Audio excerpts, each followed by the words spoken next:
अस्सलाम वालेकुम नाज़रीन, भारत से मिली वॉइस के खुसूसी बुलेटिन आलमी शब रोज़ में आपका खैर मकदम है। मैं अब्दुल वहाब। नाज़रीन, खबरों को तफसील से देखने से पहले आइए डालते हैं एक नज़र अहम सुर्खियों पर।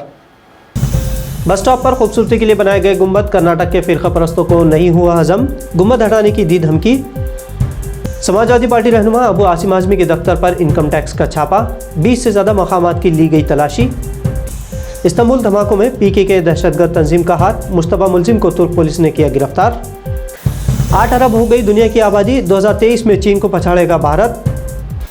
और अफगानिस्तान में शरई क़ानून का हो मुकम्मल निफाज, सुप्रीम लीडर ने जारी किए अहकामात।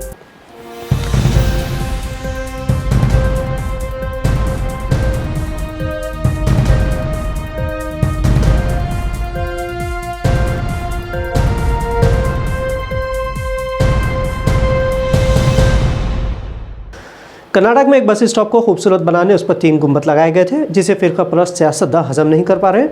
नफरत से लैस मैसूर के एक बीजेपी रुकन पार्लियामेंट ने बस स्टॉप से मुतालिक यह कहकर तनाज़ा खड़ा कर दिया है कि वो बस स्टॉप को बुलडोज कर देंगे क्योंकि उसमें मस्जिद जैसा ढांचा है।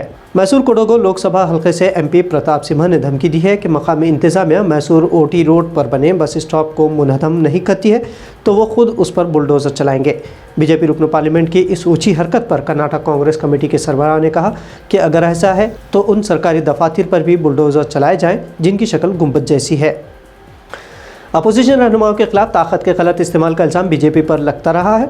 आज फिर महकमा इनकम टैक्स के महाराष्ट्र और उत्तर प्रदेश में छापों के बाद बीजेपी पर इल्ज़ामात की बौछार रही। दरअसल इनकम टैक्स महकमे ने समाजवादी पार्टी के MLA अबू आसिम आज़मी के मुंबई और उत्तर प्रदेश समेत 20 से ज़्यादा मकामात पर छापे मारे हैं। अबू आसिम आज़मी के कारोबार में मनी लॉन्ड्रिंग का शुबा महकमा इनकम टैक्स को था, जिसके सबब उन पर नज़र थी। मुंबई समेत महाराष्ट्र और उत्तर प्रदेश में ये छापे मारे गए हैं। इनकम टैक्स डिपार्टमेंट ने आज़मी के खुलाबा में वाक़ दफ्तर कमाल मेंशन की इमारत पर भी छापा मारा जब अबू आसिम आज़मी अमरावती और अकोला के दौरे पर थे। तुर्की में 2 दिन कबल हुए धमाके में दहशतगर्द तंजीम PKK का हाथ होने का ऐलान तुर्क हुकूमत की जानिब से किया गया है। तुर्क सरकारी खबर रसा एजेंसी अनादोलू से बात करते हुए वज़ीर दाखिला सुलेमान सोवेलू ने कहा कि पुलिस ने इस्तांबुल के मारूफ इस्तिक़लाल स्ट्रीट में इतवार के रोज़ हुए बम धमाके जिसमें 8 लोग हलाक और 81 ज़ख्मी हुए थे, इस सिलसिले में एक शख्स को गिरफ्तार किया है। ये धमाका तुर्की के सबसे बड़े शहर के मसरूफ़ तरीन मकाम पर किया गया था। इब्तदाई तफ्तीश से पता चला है कि दहशतगर्द तंजीम PKK का इस धमाके के पीछे हाथ है। तुर्क सदर रजब तैयब उर्दोगान ने इस हमले को गद्दारी करार देते हुए इसे दहशतगर्द हमला बताया था।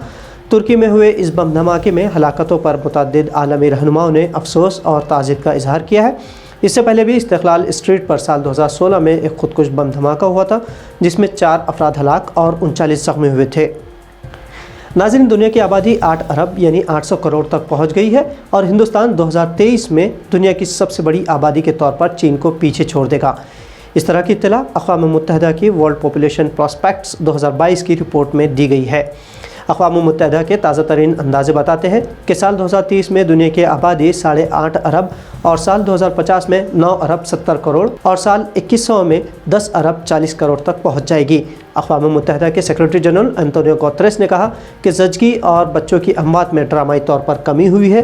आलमी यौम आबादी के मौके पर पीर को जारी होने वाली सालाना वर्ल्ड पॉपुलेशन प्रॉस्पेक्ट 2022 रिपोर्ट में ये भी कहा गया है कि आलमी आबादी 1950 के बाद सबसे सुस्त रफ्तार से बढ़ रही है, जो साल 2020 में 1% से भी कम रह गई थी।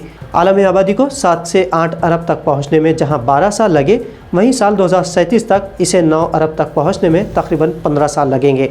ये इस बात की भी अलामत है कि आलमी आबादी की मजमूई शरह-ए-नमो सुस्त हो रही है।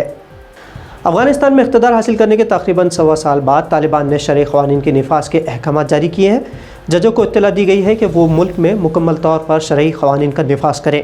आलमी मीडिया में शायद खबरों के मुताबिक अफगानिस्तान के सुप्रीम लीडर ने जजों को अहकाम जारी करते हुए कहा है कि मुल्क में शरई क़वानीन मुकम्मल तौर पर नाफिज किया जाए, जिनमें सरेआम फांसी देना, संसार करना, कोड़े मारना और चोरों के आज़ा काटना शामिल है। तालिबान तर्जुमान ज़बीहुल्लाह मुजाहिद ने अख़ुनज़ादा के हुक्म का हवाला देते हुए कहा है कि चोरों, अगवाकारों और बगावत करने वालों की फ़ाइलों का बग़ौर जायज़ा लिया जाएगा।